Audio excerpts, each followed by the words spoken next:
Family hid inside a room and locked the door.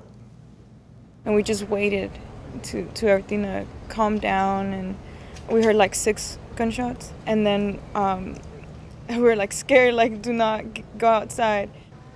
The police say they ordered the suspect to put the gun down, but instead he turned his rifle towards them. An officer opened fire, shot him. They tried to keep him alive, but he died at the scene. 4:34, California lawmakers are trying to force priests to report people who confess to child abuse. 10 News reporter Travis Rice live at the Mission Basilica San Diego da Cala. Travis, the move could force priests to break their vows. Good morning. Clergy people say this new law would force them to break their vow to God, but victims of all faiths say too many people have suffered for this to go on unaddressed.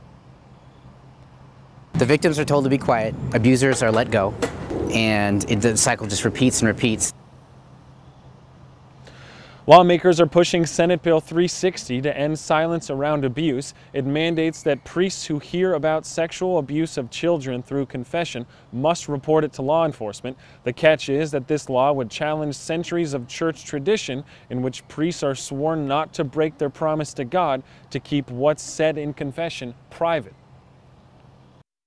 It would undermine the entire sacrament of confession. The bill advanced out of its first committee 5-0, but it's worth mentioning that 2 senators abstained from voting. Live at Mission Basilica, Travis Rice, 10 News. Thank you so much, Travis. So this morning, Homeland Security Secretary Kirstjen Nielsen is meeting with DHS officials and ICE agents in Arizona as part of her visit to the southern border. And Nielsen visited a port of entry and patrol station in El Paso, where she was briefed on an overcrowded satellite processing facility that was yesterday. She directed Customs and Border Protection to speed up the planned surge to bring in at least 750 officers to assist Border Patrol. Now, all of that coming as the County of San Diego sues the federal government over its new process of admitting asylum seekers. The suit says the Department of Homeland Security has forced the county to provide resources to thousands of migrants and that it's costing taxpayers $1.3 million. County Supervisor Nathan Fletcher says the lawsuit stems from a change in the safe release policy. Previously, the federal government would treat them humanely, would feed them, would help arrange their travel and unite them with their families. But in October, as the number of asylum seekers jumped, the DHS stopped connecting those who made it into the U.S. legally with housing options. Instead, they're being dropped off on the streets of San Diego. President Trump will visit the border with Calexico in a couple of days, and 10 News will be there. Be sure to tune in Friday. We will have live coverage beginning at 4:30 a.m. and check out 10news.com for updates. So today we will find out the results of the special election in the East County over the question of eliminating their fire district. So the board voted last year to dissolve the Julian Cuyamaca Fire Protection District and merge it with the County Fire Authority. Neighbors in those communities, many of them criticized that decision. They called for a public vote. So that's what's happening today. Now, if it's approved, the county would take over and certain calls would go out to CAL FIRE. New this morning, the Democratic poll for presidential hopefuls could be bigger in the coming days. The mayor of South Bend, Indiana, Peter Buttigieg, releasing a video teasing that he might be running. Earlier this year, he formed a committee to explore running for president. Video says he'll make an announcement April 14th.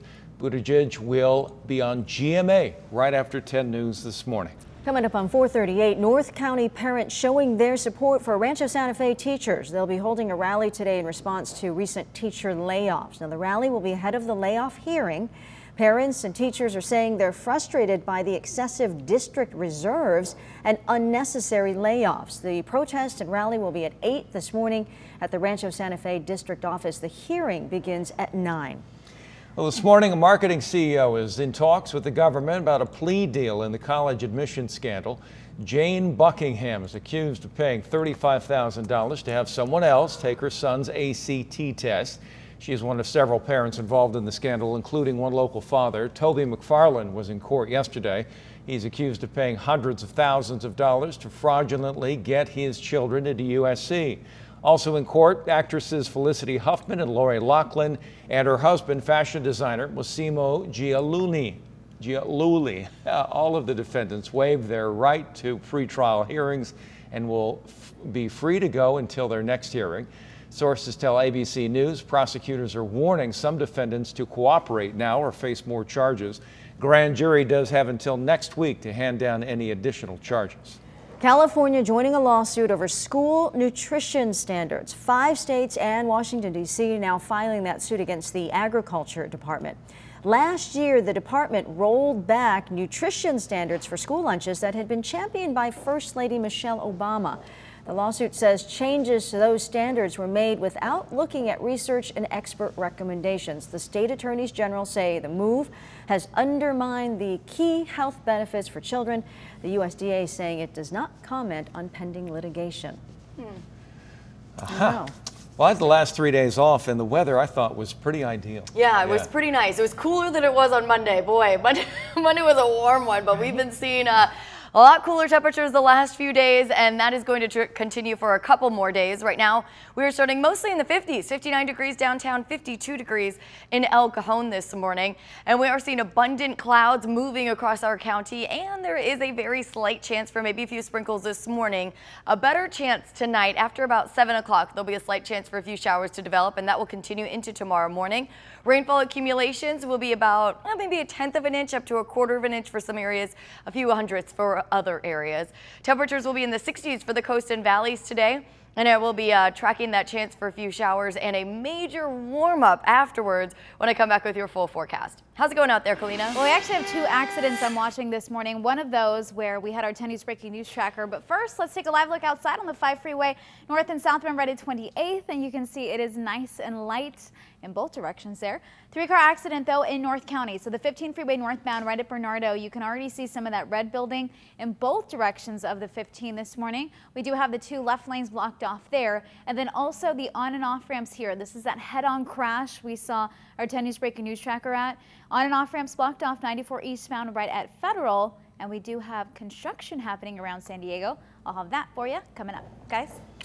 Straight ahead, a twist in the case of an American tourist kidnapped in Uganda that could narrow the search to find her. Just how long experts say it's going to take to fix deteriorating bridges across the country. Breakthrough cancer research taking place at UCSD, the new cancer treatment that was decades in the making. Welcome back. We have a little new information about the American tourist kidnapped in Uganda. Police believe she and her driver are still in that park where they were abducted. On Tuesday, 4 gunmen took 35-year-old Kimberly Sue Endicott of New York and her driver from a popular safari park. The kidnappers then used Endicott's phone to demand a $500,000 ransom. The U.S. Embassy there says they are taking the matter very seriously, and of course, we'll keep you updated. And today, the battle over Elon Musk's Twitter account will continue in court. The U.S. Securities and Exchange Commission says Musk violated a 2018 settlement deal when he tweeted Tesla will make about 500,000 cars this year. He later lowered that number to 400,000. Under that deal, Tesla has to approve any tweet from Musk to make sure he is not providing false information. Musk says he's done nothing wrong. Looking live at the Coronado Bridge this morning, traffic not too bad. Meanwhile, lawmakers are considering the future of bridges across the country. So a new report suggests it will take 80 years to fix all the deteriorating bridges in the U.S. The American Road and Transportation Builders Association says there are more than 47,000 bridges in this country that are in dire need of repairs. But the report didn't name any bridges specifically. It does not mean Coronado is in trouble. Right now, repairs are at their slowest pace in 5 years. Researchers say bridges may have to be closed around the country if they're not fixed soon. Happening today, local leaders will look for solutions to stop housing discrimination in our community. It's the 4th annual Fair Housing Conference. Members of the San Diego Regional Alliance for Fair Housing will host officials from across the state to find ways to improve access to housing. And they will look at the state of our housing market and where it's headed. Conference begins at 9 o'clock this morning at the San Diego Central Library. A San Diego man is the first in the world to try a revolutionary cancer treatment developed right here in San Diego. His name is Derek Ruff, and he was treated for colon cancer years ago and was symptom-free for 9 years until doctors discovered his cancer had returned. It's a lot, you know, it's a tough diagnosis. Derek underwent 3 months of aggressive chemotherapy, but instead of getting better, he got worse. He was then chosen to try a new cancer treatment developed by San Diego-based Fate Therapeutics. It took researchers decades to come up with it. It uses stem cells to kill cancer cells inside the body. Being the first is exciting, but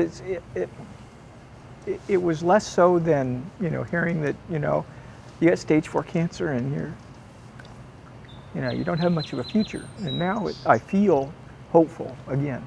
We wish Derek the best. The clinical trial, by the way, is still looking for more patients. Thousands of athletes from all over the world are heading to Oceanside today for the Ironman 70.3 competition. 4-day event starts with the Ironman Village Expo today and a fun run for kids tomorrow. But the main race is Saturday, where athletes will swim, bike, and run through Oceanside, competing for a $50,000 prize purse and the chance to head to the Ironman World Championship. Today's expo starts at 11 a.m. at the Oceanside Pier. I'm exhausted just thinking about it. I know. Yeah. Man. It's amazing what they do. I assume the 70.3 is all the miles, how they add up, the biking, the running, the swimming. Mm-hmm. Yeah, whenever you see that on the back of a car, I'm like, wow, good for you. I know. That's impressive. All right, how about this shot from Otay Mountain as we look towards Chula Vista? You can see the marine layer clouds down below, the high clouds up above, kind of a mix of it all, kind of sandwiched all in between there, a little bit of clearing. All right, I do want to get up to Pinpoint Doppler Live because I know there's a lot of green showing up on here. That's all ground clutter, stuff that the radar is hitting that's not rain. But there is a slight chance for a few sprinkles, maybe a little bit of mist as you are heading in this morning.